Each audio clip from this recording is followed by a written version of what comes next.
This is Nigeria, one of the poorest countries in the world. But in 1998, someone in this poor country was carrying 38 bags full of $100 bills.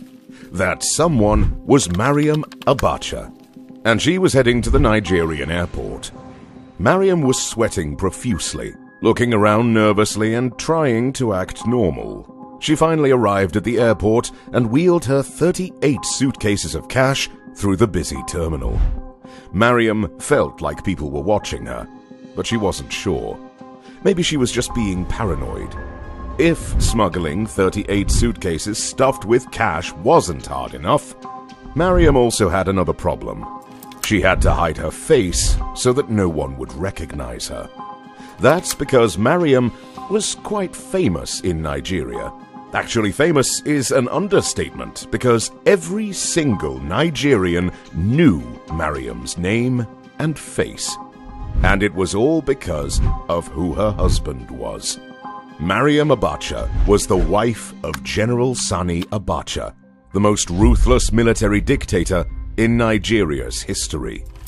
After overthrowing the government in 1993, Sani Abacha ruled Nigeria for 5 years.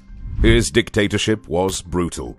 Free speech was a crime, and anyone who spoke against the dictator mysteriously disappeared. But out of all the insane things Sani Abacha did, there was one that left the world speechless. During the 5 years he ruled Nigeria, General Abacha stole $4.3 billion from the nation's coffers. That's $4.3 billion stolen by one man. There were times the dictator would order trucks full of dollars to be sent to his home, and no one asked any questions or challenged him. But there was a problem. Stealing the money was the easy part.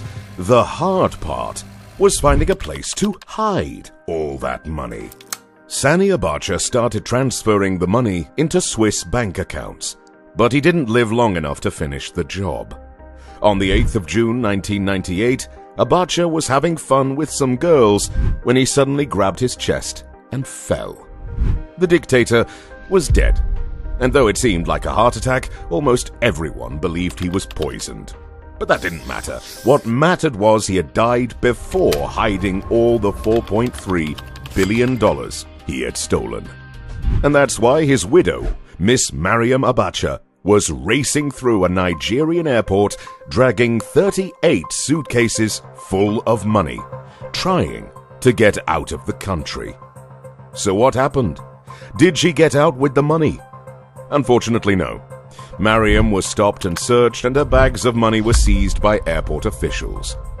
And that brings us to the question: if you were a world leader who'd stolen millions or billions of dollars, how would you hide the money? In this video, we'll reveal a secret industry of hundreds of companies whose sole focus is helping corrupt leaders hide money where no one will find it. It's a shadowy world, filled with people who won't hesitate to pull the trigger to protect their secrets. This is how world leaders hide their money. The shadow economy. Hiding money is a simple 5-step process. But before we reveal the first step, we have to talk about something called the shadow economy. An underground network of agents, managers, and contractors who operate behind the scenes. The shadow economy has one aim: to make it easy for bad people to hide dirty money. The most common clients in this shadow economy are world leaders. However, you can also find criminals, convicts, and shady CEOs taking advantage of this underground channel. According to investigators, the shadow economy currently holds at least $11.3 trillion in offshore accounts. That money flows from countries all over the world and is transferred to safe havens where it can never be linked to the politicians and ministers who actually own it. But how does this system work? Who runs the show?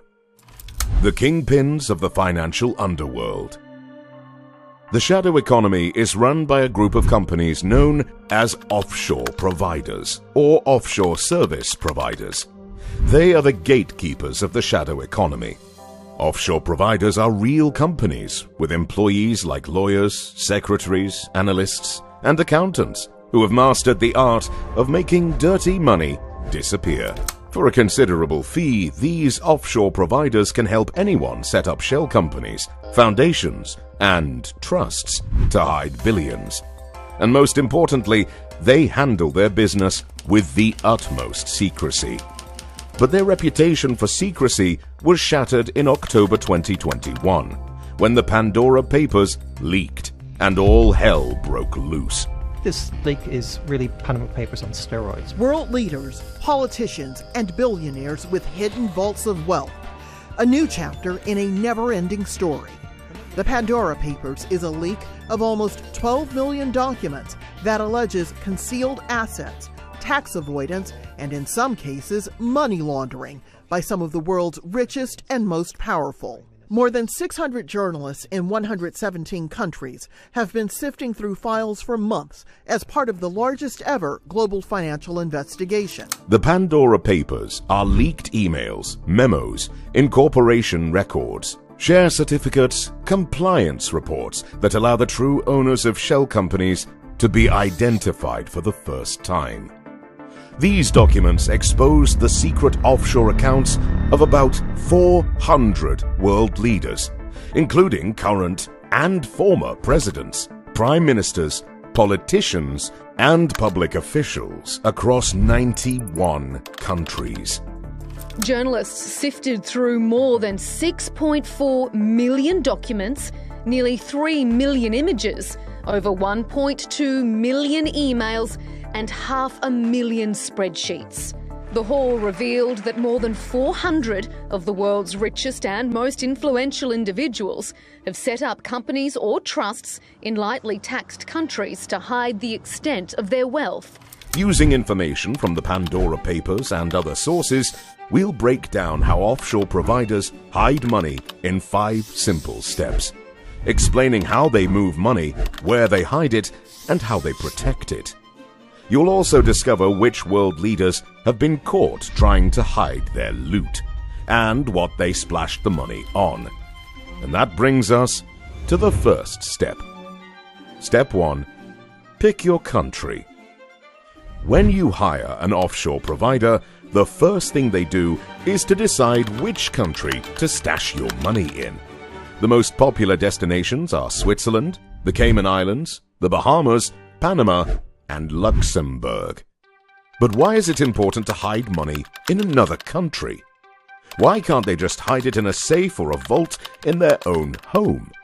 Well, your home is one of the worst places to hide money, and Sani Abacha's family learned that lesson the hard way. After she failed to leave Nigeria with 38 bags of money, Mariam Abacha returned to her lavish house in Nigeria. As we mentioned earlier, the late dictator Sani Abacha had successfully transferred some money to Swiss accounts. However, there was still a lot of money they hadn't been able to get out of the country. Instead of keeping the cash, the Abacha family bought almost $1 million worth of gold and diamond jewelry. According to estimates, the money they spent on jewelry was equivalent to 100 years' income for the average Nigerian. The Abachas decided to keep their jewelry at home, and it wasn't long before they were punished for their silly mistake. In 2011, 4 men raided the Abacha's mansion and grabbed $125,000 of gold and diamond jewelry, disappearing into the night. That's what happens when you keep money under your mattress. A home can be burnt down, broken into, or searched by the cops. That's why offshore providers want to move your funds into another country. They pick a country with banking secrecy laws, where they don't have to pay as much tax or share much information about the source of the money. However, selecting a country is only the beginning. The next step is far more technical. Step 2. Create a shell company. After selecting a country to hide the stolen funds, the next step is creating a shell company. A shell company is a business that only exists on paper. It doesn't have real operations or doesn't do any real work. It's like an empty shell. What exactly is a shell company anyway? Setting up a shell company is really quite easy. You can go to a place like Panama or the British Virgin Islands or Delaware or Nevada. And usually the places where you're doing it have tough laws where they will not reveal sort of who the beneficial owner is. And they just sort of layer on different aspects of anonymity. A shell company will have a name and even an address, but there's usually no real office or workers there. It's just words on paper. The aim is to make it impossible to figure out who's really behind the company and what they're doing. The Pandora Papers revealed that shell companies are a must-have for anyone trying to hide money. And one of the world leaders who was linked to a lot of shell companies is Jordan's king, Abdullah. Jordan is an Arab nation on the east bank of the Jordan River. They have a struggling economy and a high unemployment rate. But while Jordanians filled the streets protesting joblessness and corruption, their king was creating dozens of shell companies in offshore countries. The Pandora Papers revealed that King Abdullah's advisors helped him set up at least 36 shell companies from 1995 to 2017.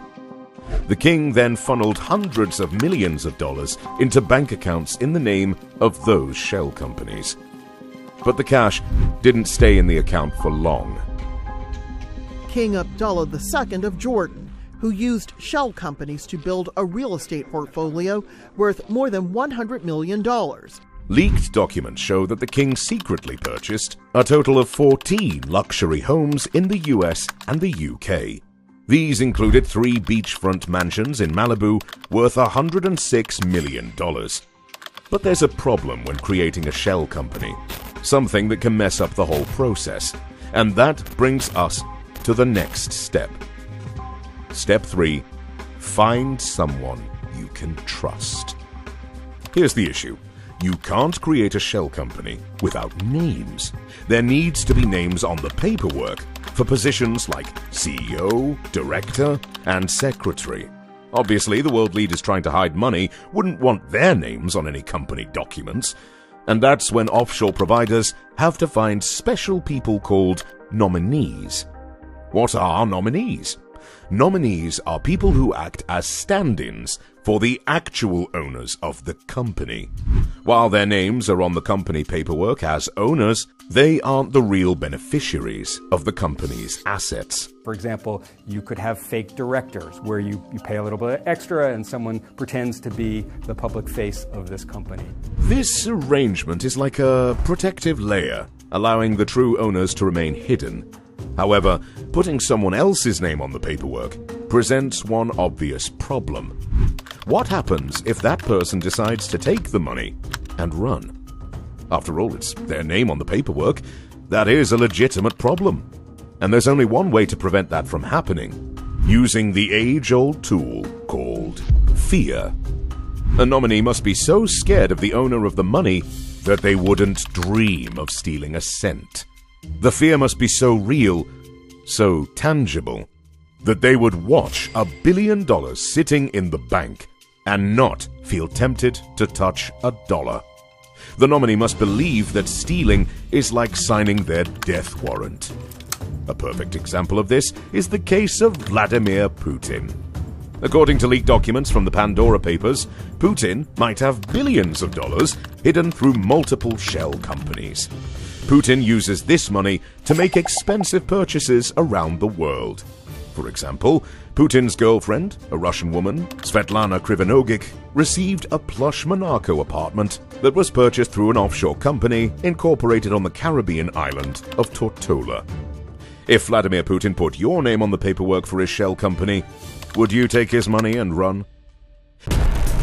This is the story of Vladimir Putin's global campaign of targeted assassination. This is about how the Russian state goes after enemies, traitors, critics, journalists, those who seek to expose Vladimir Putin's links to organized crime.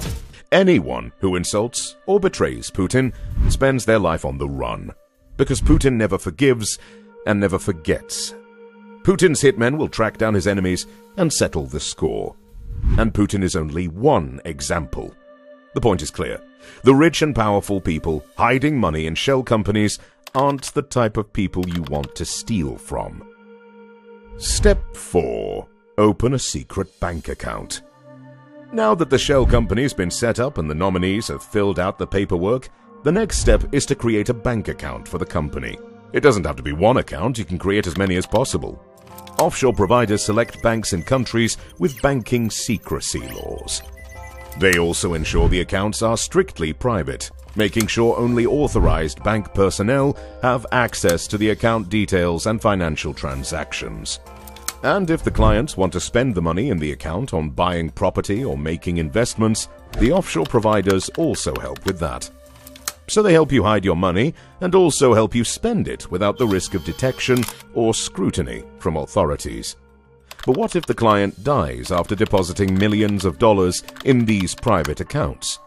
That scenario happened in 1998, when General Sani Abacha died after depositing billions of dollars in various private accounts throughout the world. After Abacha's death, the next Nigerian president, Olusegun Obasanjo, was shocked when he discovered exactly how much his predecessor stole. The president initiated an international treasure hunt, hiring an English lawyer to find the stolen money and get it back. And after years of investigations, the lawyer was able to find billions of dollars scattered in private accounts throughout the world. Under intense pressure from the Nigerian government, some banks in Switzerland returned $500 million of Abacha's stolen money to Nigeria in 2006. It was the first time European banks had returned looted money to an African country. By 2018, the amount Switzerland had returned to Nigeria had crossed $1 billion. Nigeria was lucky to get some money back. However, in most cases, money that's hidden is never found. That brings us to the final step. Step 5. Keep everything quiet. The final step is to keep everything quiet. After successfully siphoning millions or billions of dollars, these world leaders can't resist the urge to brag. A little too much alcohol, and before they know it, they're telling girls about their private account in the Cayman Islands. However, some leaders take the opposite approach. To avoid suspicion, they launch a public campaign condemning the practice of channeling money to offshore accounts. Pointing the finger at someone else is an easy way to look innocent. And that's exactly what Kenya's former president, Uhuru Kenyatta, did. Uhuru Kenyatta initiated a witch hunt, publicly criticizing public officials who use shell companies to hide money overseas. The former president declared that he had no secret money stashed outside the country, and called those who did corrupt. In 2018, Kenyatta told the BBC, every public servant's assets must be declared publicly, so that people can question and ask what is legitimate. However, that was all an act. A brilliant act of misdirection. This is a president who, for many years, and even a few years ago, sat down with a BBC interviewer and said, if anyone has something to tell us that we haven't been transparent about, let them tell us. And I suppose today with the Pandora Papers, we're doing just that. Leaked documents from Pandora Papers revealed that the Kenyatta family secretly owns a network of 11 offshore companies holding assets worth over $30 million. The reports also say Kenyan President Uhuru Kenyatta and his family have at least $30 million in offshore accounts. Keeping quiet after stealing millions of dollars is hard, but without it, the entire house of cards falls. What now? The shadow economy shows no signs of slowing down. While politicians and world leaders openly denounce corruption, they turn around and loot millions of dollars, draining government treasuries and damaging the economies of their countries.